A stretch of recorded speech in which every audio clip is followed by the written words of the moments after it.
Hello and welcome. Good evening. You're watching Super 6 here on India Today. I'm Akshita and Nandagopal. The big story that's coming today is, of course, on SIR. You've seen it leading to political havoc in Bihar.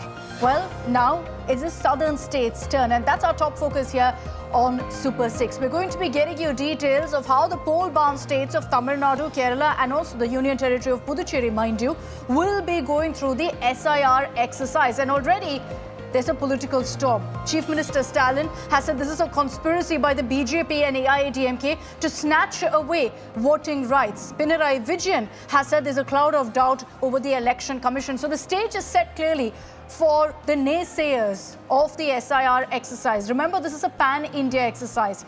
But phase 1, which was Bihar, no appeals against that. Phase 2, which will have 12 states, include all of these poll-bound states of Tamil Nadu and Kerala.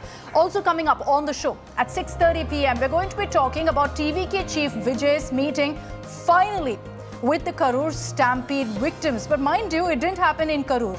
It happened hundreds of kilometers away on the outskirts of Chennai. So the families were dragged all the way to the outskirts of Chennai to meet with Vijay. And guess what? It's exactly 30 days after the tragedy took place. We're going to be talking about the big takeaways of that particular visit and what we picked up from our sources on what Vijay had to say to these families. I'm Akshita Nandagopal. Let's begin this broadcast, as always, with the top 10 stories first. After Bihar Election Commission announces nationwide SIR in 12 states, voter rolls to be frozen in all these 12 states and union territories starting tonight. All 2026 poll-bound states, excluding Assam, have been a part of phase 2 of the Pan-India voter list revision. Assam was excluded due to the NRC process in the state. EC clarifies that the revision of electoral rolls in Assam will be announced separately.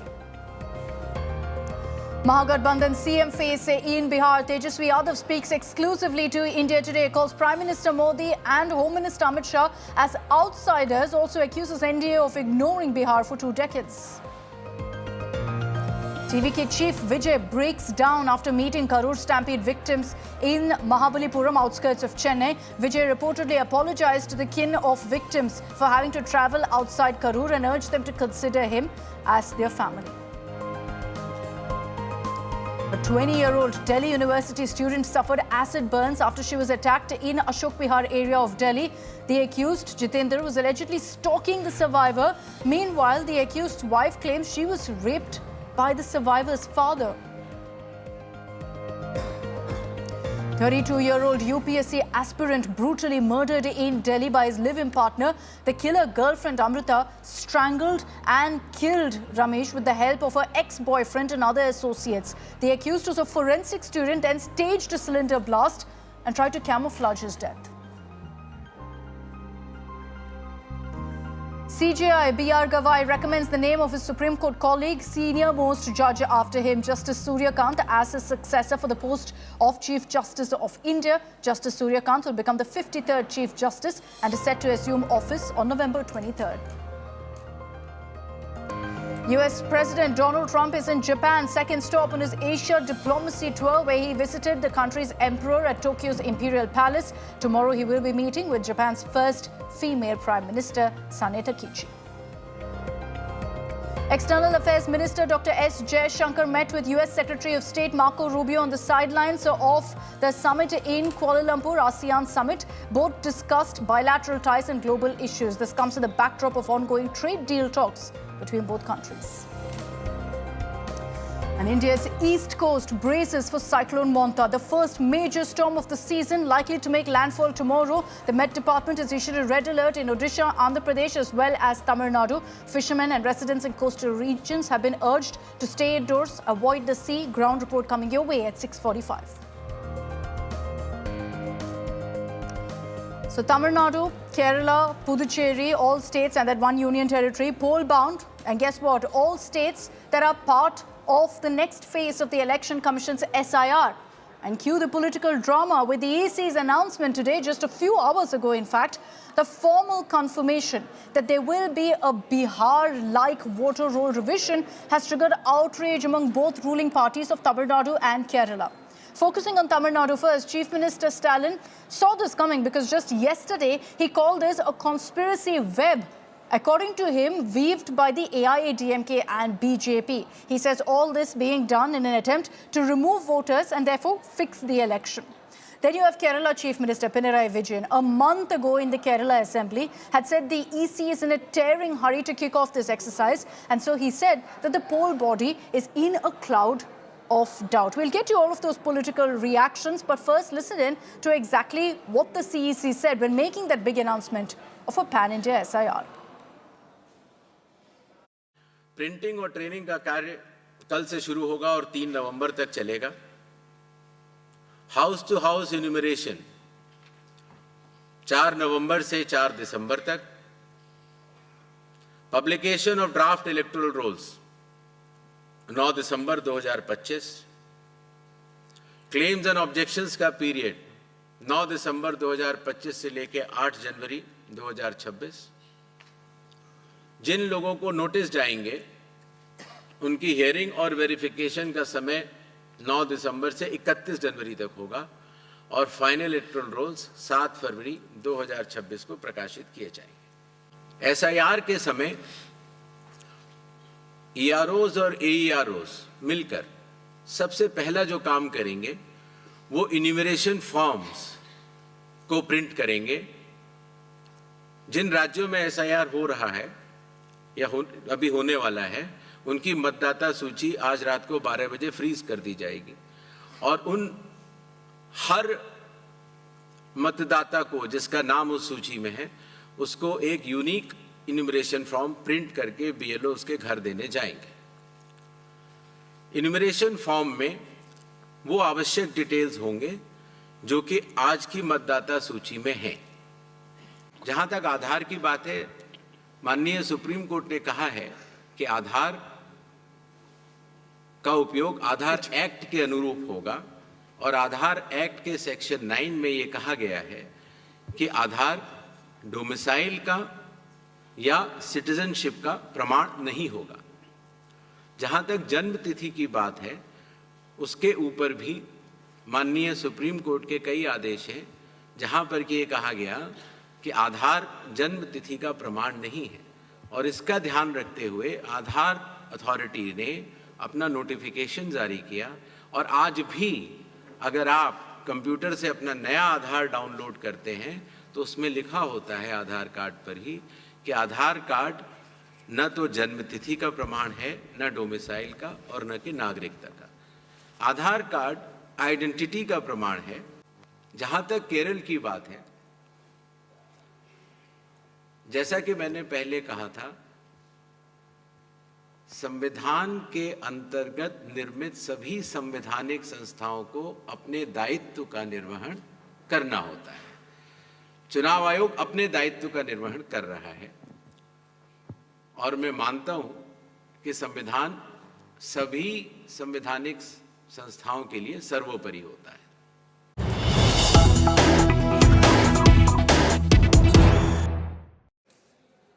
Now, following the announcement of SIR in Tamil Nadu, Chief Minister Stalin is all set to hold a meeting at the DMK headquarters. We understand that he's just arrived at the DMK office for the same. This is a meeting that the Dravida Munnetra Kazhagam is holding with all of their allies, essentially trying to figure out exactly what their strategy is going to be in light of the Election Commission announcing that there will be an SIR conducted in the state. Remember that the EC is hitting the ground running. They're kicking off the entire process tonight because the voter lists will be frozen tonight. I want to bring in Pramod Madhav, who's joining us live from Chennai. We also have Shibi Mole. We'll be talking to her about what's happening in Kerala. But Pramod, to you first on the news break on our screens. Emergency meet that's been called by the DMK. What exactly is going to be the DMK strategy to kind of take on the Election Commission's SIR exercise?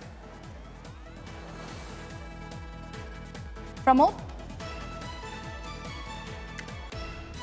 All right, apologies. We've lost Pramod. We're going to reconnect with him to get you those details of the news break that's just coming in of Chief Minister Stalin calling that emergency meet in Tamil Nadu. He's meeting, in fact, with all of their allies, with the DMK's allies, to figure out exactly how they will go ahead and counter the EC's announced exercise. Chief Minister Stalin just yesterday had referred to this as a conspiracy, saying it's an attempt to snatch away voting rights of women, of the working class, of SCs, as he's put it. Pramod Madhav is live with me now from Chennai. Pramod, get us those details of the meeting that's currently underway.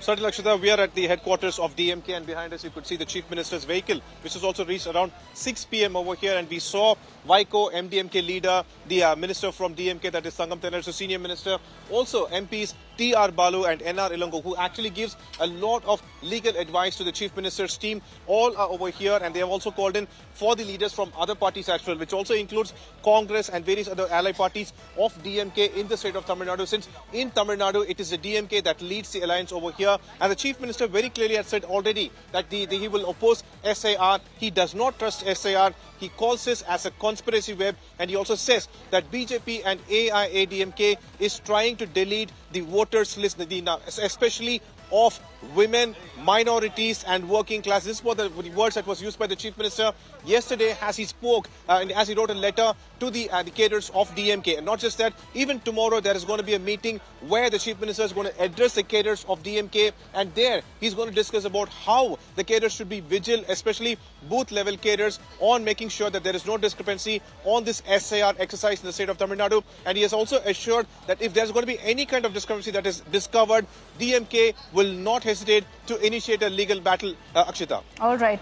Thanks, Pramod, for those details. Let's move on and bring in Shibimol also. She's joining us live from Thiruvananthapuram with the latest on what's happening in Kerala, where Shibi, you've got a similar statement from Kerala Chief Minister Pinarayi Vijayan. He's very clear too that his government is completely against the EC exercise. Well, exactly. Not just the CPM, the opposition Congress also, since both belongs to the opposition alliance at the national level. Both CPM and Congress have raised concerns regarding the SAR exercise. In fact, few weeks ago, there was a meeting called by the Election Commission, all-party meeting called by the Election Commission, which all the political parties here in the state, when I say all political parties, CPM and the Congress-led alliance had raised concerns, and they requested to postpone this exercise in Kerala because we have local body polls coming up in December. The voter list for the local body poll was published last evening. So the state is already into that election mode. The local body poll sort of sets the tone for the assembly election scheduled in another 3-4 months. So in the background of the local body polls, the political parties here had requested to postpone this exercise in Kerala, but that request has been rejected. So now we'll have to wait and see what is the next step moving forward. They have already passed a unanimous resolution in the Legislative Assembly in September itself against the SAR, with Chief Minister Pinarayi Vijayan presenting the resolution and saying that this raises a lot of concern. The constitutional validity of SAR in Bihar is still under the consideration of Supreme Court. So implementing the same procedure in states like Kerala, Tamil Nadu and West Bengal, that's all set to go to polling booths in next year.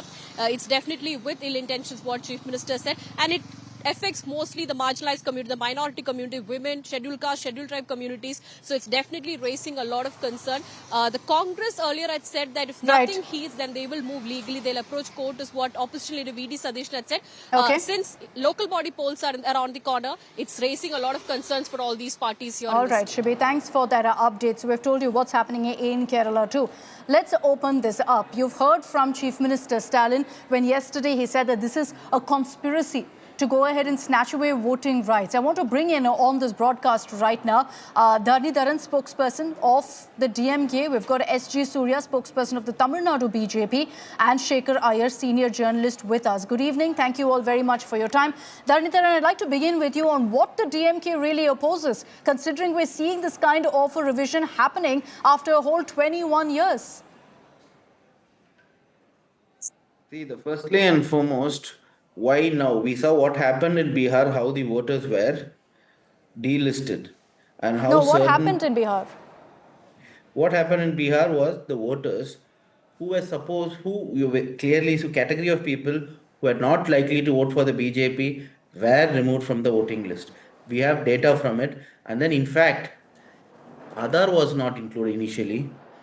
Right? Many other commonly available IDs were not eligible until and unless Supreme Court intervened. So what did this show about the EC? It clearly shows the ED has no legitimacy. The whole controversy is because ED has no legitimacy. We have shown proof, right? Not just my party, but the No, other parties, also common people have shown proof okay. that how from a single room 80 voters were registered, 150 voters were registered. We know during the 2014 elections, the number of vote polls uncounted did not match in about 30 to 30% of the constituencies, and also the election commission did not release the data until the opposition parties went to the court, and only after that the number of No, votes but can polls I were highlight released. here, Dharnidharan, you're saying you have proof of the fact that those who didn't vote for the BJP were the ones removed now from the voter rolls. First, what is that evidence? Secondly, if you have that kind of evidence, why have zero appeals been filed with the Election Commission against the Bihar SIR? No, the appeals have been filed with the election commission. We have No, the showcased Election the Commission today has confirmed that there are zero appeals with them. we know how the election commission works. In fact, we have also filed appeal with the Supreme Court. Why was the Aadhaar approved at the later stage? Simply because the Supreme Court intervened. If Supreme Court has not intervened, then there would have been no Aadhaar be made eligible. And then Supreme Court also went ahead and said that all the voters who have been made ineligible should be given should be heard. A show cause notice should be issued to them. They should be heard. So only those things kind of set things right to a certain extent. Right. First of all, As if BJP or the Election Commission is very clear, they should have done the 2021 census, because with only one census we know what is what is the population of Tamil Nadu, what is the population of this country, and then which constituency, how many people live, and then we can also redraw the constituencies, okay, right?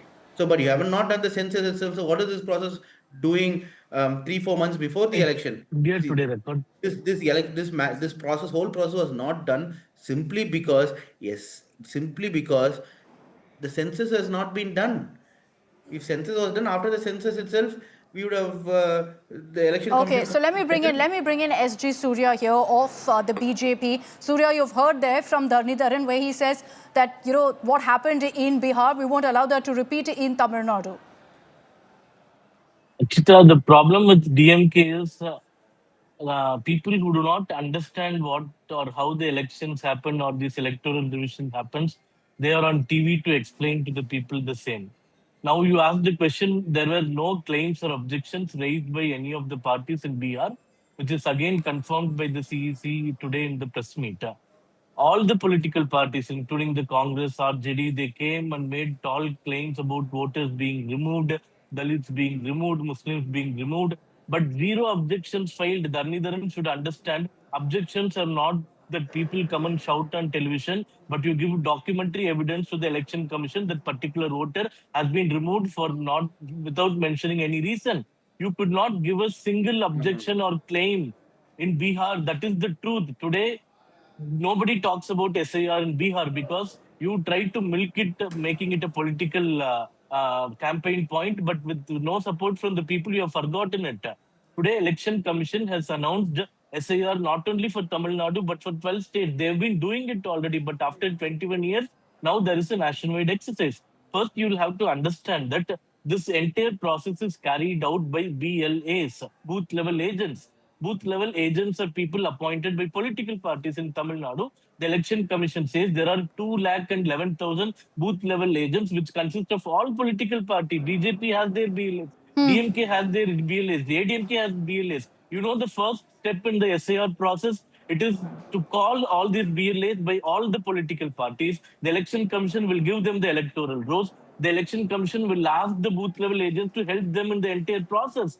In case there is any deletion of any particular voter, the particular BLA of any political party can raise an objection. This is a process that is happening for so many years in this country. I don't understand why they want to politicize. The only point is you have to politicize anything So that then, BJP does. You spin a web of lies, tell lies to the people. You don't misproject all the Dharnidharan, so good then deeds to the people and then talk nonsense. I don't understand. There is absolutely nothing for you to object. The no, so entire Dharnidharan, process will you be talk of carried by Tamil evidence. You Nadu say that government there's evidence employees. that these are BJP, anti-BJP voters who've been removed from the voter list. Where is that evidence, Dharnidharan? And why hasn't it been See, given to the EC then? the number of prestigious media outlets, including the Hindu, the data point came up with a story in which, though the men who migrate, the vote when it comes to voter deletion, the more number of women were deleted. right? There's so many data. I think SG Surya should go and Google and see the number of discrepancies, not one, but more than 1,000 No, so we discrepancies had that have been reported on found. it too. We had There reported was, on it there too. is a, On a number I think of them, first, there were clarifications, and secondly, also in some of those reports, Dhanidharan, it was about the challenges in conducting this kind of a mammoth exercise. there's a funny story in Bihar. There is a voter registered in the name of Katia Devi. Like there's with a, and there's several voters with the face of a dog. There have been voter IDs made for dogs. This No, has all been that in is fake information been news. given to election commission You also. Do you you want to talk deny? all Do you want WhatsApp to deny that University there was a forwards Hold voter on. on ID in the name national of Katia television. Devi? It is the truth. Now why is HG Surya getting paranoid? There was a name in the name of Katia Devi. There's one constituency in Bihar. In one only there's only one room there. There's 160 voters being registered. And then in But some it Again, is other for that fake very villages, news. reason. That's what this cleanup is minorities, about. Again, there have been fake But en news. deletion. that's Your Dhanidharan, what this entire cleanup is campaign is about. based on fake news, falsehoods, and lies. But that's what Nothing is this. based on truth. Okay, It's the Surya, truth. go It's ahead. the truth. It's a truth. No, There is Akshita, my there is point an is, voter ID in the Okay, name of my one point at a Katia is, time. Dhanidharan, hold but on. I'll come back to you. Akshita, I have only one question, Akshita. RJD is a party that has its presence in entire Bihar. Could you not find a single booth level agent come onto the TV and say that in my particular booth, some voter has been removed and I have claimed an objection, and after the objection, the name has been restored? This is entirely relating to the ground politics. You cannot sit on TV and talk this absolute nonsense. You ask your BLAs. Today, DMK has BLAs in all the 68,000 polling booths. Today, if the election commission is doing some wrong, your BLAs can raise an objection, file an objection. It will go to the district magistrate. Again, they are being controlled by the state government. Do you think the district magistrate will favor the BJP in a state like Tamil Nadu? Do they really understand the process, how this happens? I don't understand how they are taking such false claims in national television. You cannot fake anything in the SAR process. If the voter is there, your name will be there. If he Okay. is no more or expired, it will be removed. If Okay, he has Dhanidharan, your migrated, it will be response quickly removed. before I bring in Mr. Shekhar Iyer. See, first and foremost, my question is why was Aadhaar not allowed? What was the intention? The ID cards such as passport, all those things that were requested by the election commission in the first place, only 40% or 30% of the population have. That itself shows some kind of a malicious intent of the election commission. The whole process, because the election commission does not have the legitimacy. If at all BJP wants to do it, they should have first, or election commission wants to do it, it has to be done before the survey. In fact, if you know, in Bihar, the electoral rolls were made in January last year, and then few months before the election they started SAR. So it is the intention of the message they show, how they show. That is the problem here. Why you could have done it a year? You could have started in Bihar a year before the election or 2 years before the election. Why just few months before the election the But SAR isn't was that started? no? So And then Dhanidharan, if I were to 50 flip that around and say, isn't it ideal that it happens before the elections? You have a clean voter roll just before the elections. See, I think it works both way, right? Because our states are really bigger than many of the countries in the world, more than 120 countries in the world. 8.4 crore. Bihar is Sure. about 10 crores. So in such a situation, how can it be done in 2 months? So the process takes a long time. And after that, if there are any discrepancies in the party, the discrepancies in the process, then you go and appeal to the court, and then you have to wait for the verdict to come, or BLAs to appeal, and so on and so forth. The process cannot be done before you. How long does a survey Okay. take?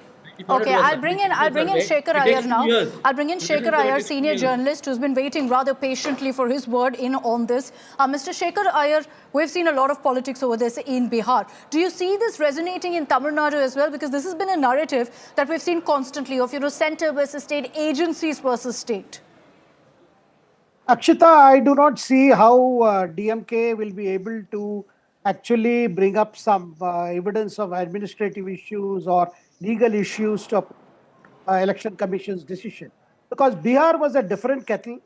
Because you saw that in the Bihar, the issue of you had migrant labor, you had the issue of people of Bangladeshi origin being on the rolls, but in Tamil Nadu there is nothing like that. And also, see, the political parties in Bihar, they are, whether it is AIADMK or DMK, they have their workers right up to the booth level, a point that was mentioned by Surya also. So therefore, I do not see any valid reasons, because the only course left for Stalin would be to go to the Supreme Court again. But we saw in the Bihar itself, Supreme Court did not stand in the way of Correct. SIR being conducted, And finally, they gave a clean check to the entire process, because the last word from the Supreme Court was they did not see anybody even approaching the Election Commission, let alone coming to the Supreme Court, say that their names had been knocked off. Yeah. In fact, they asked the petitioners, where are the people for whom you are saying that their names have been knocked off? So I see that apart from a lot of dust being raised now, I do not see a strong legal reason with which DMK will be able to prevent this. In Kerala, it is a different ball game because they are raising the issue of local elections. Yeah. Now, there also CSC has made it clear that till now, as we are making the announcement, the notification has not been issued. But there, both the opposition and the ruling left front, both are opposed to SIR. Okay, Dhanidharan, your response to that on what the Supreme Court has said. The top court didn't, and I know you're referring to what happened with the Aadhaar, but the Supreme Court at no point stopped the exercise. See, the Supreme Court did come down heavily on the Election Commission, which we have forgotten. They did come down and say to not They did not question the give a petitioners too. Dhanidharan, ultimately, if the DMK plans to take this up in the courts, how do you plan to stop this, as has been mentioned by the DMK? How do you plan to stop this exercise? Because this has happened. This is a literal repeat. If you go to the Supreme Court previously has not stopped it. Because they didn't stop it earlier does not mean they will not stop it all. It depends on how you argue and on all the matters that has been put. But the whole point is, right now we are going to pressurize the Election Commission to act in a non-partisan manner. Supreme Court did say two very important things: that how can you exclude a universal document like an Aadhaar card or an Election Commission voters ID, which is issued by the Election Commission itself. The Election Commission was not accepting. That is the most preposterous thing one can hear. And third most important thing is, if a voter is being omitted, he has to be given a chance to be heard. And how has the Election Commission worked? What happened in March? The March 24, before the election, the country had only one election commissioner, not three, because one resigned and the other one also, I think one election commissioner term expired and the other one resigned. And more importantly, the Supreme Court did say that Election Commission selection process should have the Prime Minister, the opposition leader, as well as the Supreme Court Chief Justice. But BJP replaced by see, I'm not letting me complete important, but BJP replaced it, or a BJP government replaced it by, instead of the opposition leader, they replaced by Union Minister from the BJP, which means BJP has two votes, and then the opposite, and there's and then there's opposition. No, I get your point. So you're saying that the Election Commission is compromised. There is partisan behavior in selection of Election Commissioner. Okay, So quickly, I'm running out of time. I'll give Surya a chance to respond to what you're saying, Dhanidharan, because I'm running out of time. Surya, go ahead. Your closing comments. Previously, in the UPA government, or until the UPA government, you did not even have the leader of opposition in the committee to select the people who were mentioned by Dhanidharan. The Supreme Court made a makeshift arrangement. It said, for time being, until you enact in law, the Supreme Court judge will be part of the commission that will select the chief electoral officer or the chief election commissioner in the country. Now, previously, it was only one person, the Prime Minister, who decided the chief election commissioner. Today, you have leader of opposition, law minister, and also the Prime Minister of this country who will decide the chief election commissioner. What does it make? The government is elected by the people to run it. We do not want the opposition party to run the government here. People have given us the mandate. People have given us the mandate, and we know whom to appoint, and it is our mandate, and we will appoint. We'll leave it at that. Gentlemen, we'll leave it at that. I'm run out of time. Thank you very much. Thank you very much for joining me, Mr. Dhanidharan, Mr. Surya, and Mr. Shekhar Iyer. Thank you all very much for your time, for joining me. This, essentially, the announcement that's been made by the Election Commission just sets the stage for the political showdown in Tamil Nadu, in Kerala, in Puducherry, over the issue of SIR. We've seen it play out in Bihar, but now the DMK is saying that, look, we will go to the court on this. So in all likelihood, they're going to be also moving the Supreme Court against the Election Commission's exercise. But let's move on this broadcast and talk about the other big headline that emerged from Tamil Nadu, which is that 30 days since the tragic Karur stampede. Remember, 41 people had lost their lives, including little children in that stampede. Now you've got TVK Chief Vijay, 30 days later, meeting with the victims' families. And it didn't happen in Karur. It happened in Mahabalipuram. It's in the outskirts of Chennai, in a 5-star resort. Now, reportedly, TVK Chief Vijay did not get permission to go to Karur. Many would call that a political conspiracy. But the optics, and optics matter in politics, the optics of having Vijay meet with victims of a stampede in a 5-star resort on the outskirts of Chennai. And these families were brought hundreds of kilometers to meet with him. It's bad optics in the run-up to an election. Now, Vijay reportedly broke down in that one-on-one meeting with the family members. We get you details of what exactly happened in that interaction and the politics around it.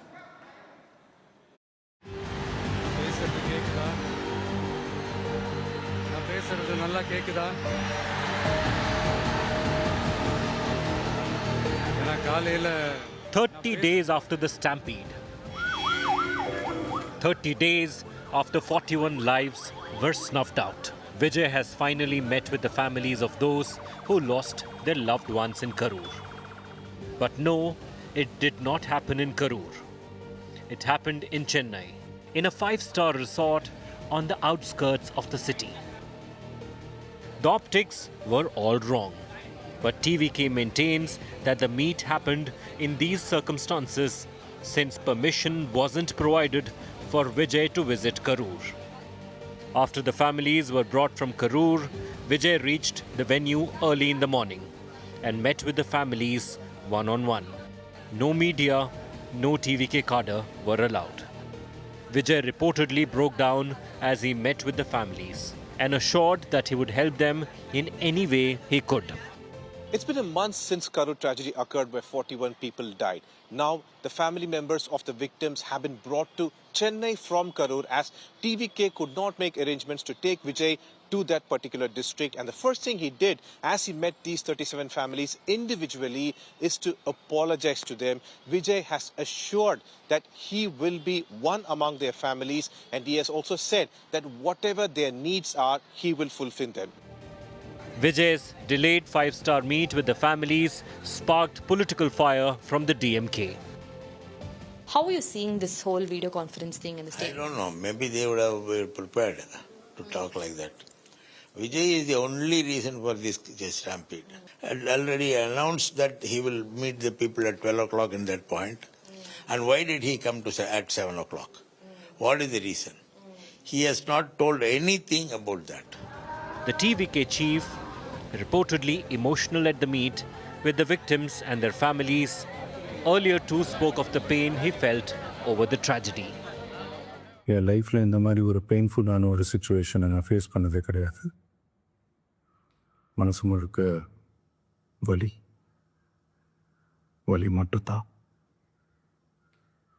இந்த சுற்றுப்பயணத்தில் என்னென்ன மக்கள் பார்க்க வராங்க, அதுக்கு ஒரே ஒரு காரணம் தான் அவங்க என் மேலே வச்சிருக்கிற அன்பும் பாசம். With Vijay getting set to resume his political campaign soon, the question is whether this meet in Chennai is too little, too late. With Pramod Madhav in Chennai, Bureau Report, India Today. I'll bring in Pramod Madhav for those details of exactly what transpired in that meeting. Pramod, no media was allowed, no TVK workers or leaders were allowed. This was a one-on-one meeting, we understand, in which reportedly Vijay even broke down while meeting with these family members. What really have you been able to pick up about the communication of what Vijay told them? Well, Akshita, it was a completely deserted situation today at the entire resort. There was nobody except for the security guards and TVK senior leaders and the family members of the Karur stampede. The victim families were present over there. And just like you mentioned, unlike any other event of Vijay, where there will be thousands and thousands of fans or carers surrounding him, this time it was completely a day of mourning. It started around 9:30 a.m. The victims' families were brought to the resort, after which Vijay also reached the spot. They were given breakfast, post which he had decided to meet each and every family alone. We've been told that 37 families over there and close to more than 200 people were over there, and he wanted to talk to each and everybody in a separate place, and that actually took a lot of time. But still, we come to know that the first and foremost thing Vijay did was apologize for the delay in meeting them, and second thing is also he apologized for bringing them all the way to Chennai instead of meeting them in Karur. We've been told that when Vijay was shown images of children who had died in this stampede, he literally broke down, and at one point he also tried to touch the feet of a family member where there were multiple casualties, but he was stopped over there. But Vijay has very clearly stated that he would assure that whatever their requirements they have as a one among their family, he would fulfill them, especially about education, marriage and anything that is required financially. Akshita. help will be given by Vijay. The optics, however, is something many will question about holding this kind of a meeting with victims of a stampede, mind you, in a five-star resort. Thanks very much, Pramod, for joining us with those details. Pramod reporting from Chennai, holding up an umbrella. And that's because Cyclone Monta is on its way to the coast of Andhra, Tamil Nadu and Odisha. It's over the Bay of Bengal currently and is bringing heavy rainfall. It's going to intensify into a severe cyclonic storm by October 28th. Likely landfall is near Kakinada in Andhra Pradesh. So which are the points that will see the maximum impact, face the maximum brunt of this cyclone? I break that down for you in a report I filed earlier. Take a look at this. Okay, so let's show you the trajectory of Cyclone Monta. If you live in the coastal areas of Andhra Pradesh or Odisha or Tamil Nadu for that matter, do you have reason to worry? This is what the map looks like right now. What you see here, I'll zoom in further for you. This particular storm, this is Cyclone Monta right here. And what you're going to be seeing over the next few hours is it moving further inland. It's essentially going to hit largely parts of Andhra Pradesh, but also bands of rain expected in Odisha, heavy rain at that. What I'm showing you right now is our rain and thunder tracker. So these particular portions that you see in red here, those are heavy rain bands. They're making their way further and further inland. Now, if I were to then change this up and show you the wind patterns, because this is a cyclone, and if it's a cyclone, you're going to be seeing very, very strong winds. Again, what I want to show you here is that this particular area entirely is the cyclonic storm. This is the eye of the storm. So when you're going to see, and when they say really that the cyclone makes landfall, is when this particular portion hits the coastal areas. But it's when these bands, the parts that you see here in pink, etc., it's when these reach the coastal areas that you see maximum impact of the cyclone actually being felt. Now, which are the areas that will be impacted? I'm going to zoom in further for you and talk about that. Now, this is going to be moving this way, is what we understand. So the part that will be worst affected is Andhra Pradesh's Kakinada. But besides that, Vizag, Visakhapatnam, which is right here, you're going to see a lot of rainfall and also very strong winds in Vizag, which is why all beaches have been closed off. For residents of Vizag, take all necessary precautionary measures. The police have issued a slew of them. But besides that, parts of Odisha, Bhubaneswar and the likes will also feel the impact of Cyclone Monta. Parts of Tamil Nadu. Now here the wind speeds will pick up, but it's not direct impact of the cyclone. So yes, Tamil Nadu will see rainfall, particularly northern parts like that of Chennai, but it's not going to be as bad as Andhra Pradesh. Now, this is as of Monday night. So I'm just going to play this forward and show you what the forecast looks like going forward as well. And you'll see that come Tuesday is when actually the cyclone moves further and further closer to the coast of Andhra Pradesh. So Tuesday in the afternoon is when it's expected that there will be complete landfall that's made. Now, what I'm showing you is essentially the movement of the cyclone. Now, I'll show you also. So as of Wednesday, that will be 2 days of rainfall for parts of Andhra Pradesh, Odisha and Tamil Nadu. This is as of Wednesday what it will look like, by which time the cyclone is more or less dissipated and has made its way further into the coast. 2 days of heavy rainfall, of strong winds for all the residents of coastal Andhra Pradesh, Odisha and Tamil Nadu. Beware, ensure you follow all necessary precautionary orders right now, including those to stay indoors. The worst affected parts will be largely parts of Andhra Pradesh like Kakinada, Machilipatnam, of course, which is also in that particular stretch. Vizag is also going to bear the brunt of Cyclone Monta. Okay, I'm going to bring in now Apurva Jayachandran. She's joining us live from Amalapuram in Andhra Pradesh, one of those coastal districts where reportedly the cyclone will make landfall. Apurva, hope you're in a safe location and you've safeguarded yourself in light of that cyclonic storm. What's the situation currently, Apurva? And across Andhra Pradesh, what steps have been taken? Well, Akshita, in fact, Cyclone Monta has already started on its trajectory of rage in across various districts here in Andhra Pradesh.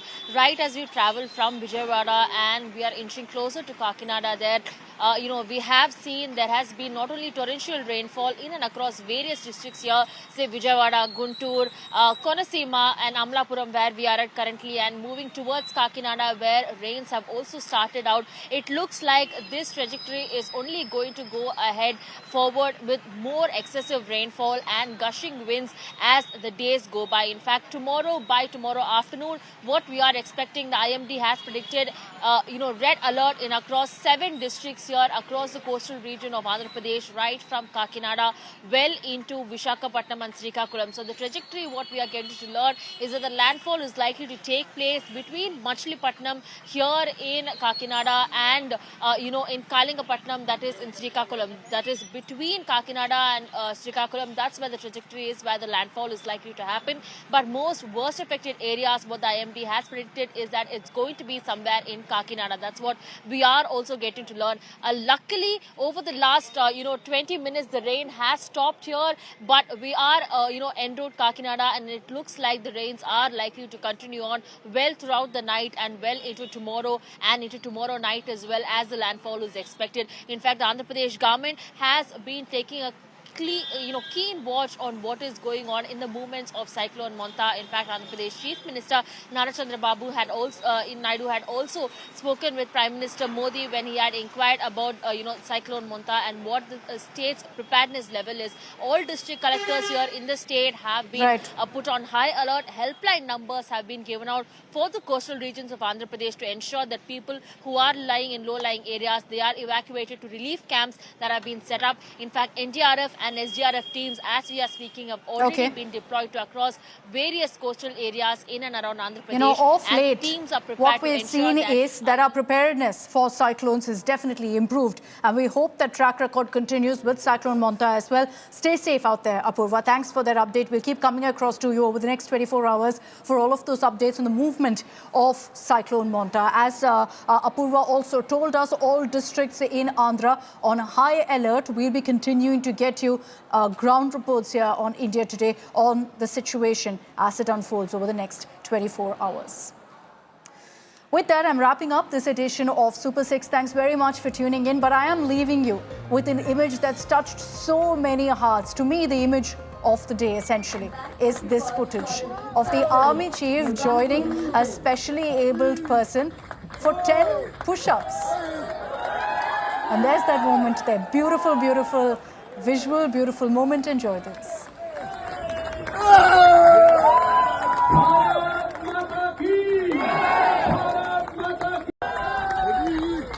And that's what you call story of passion, the run for the nation.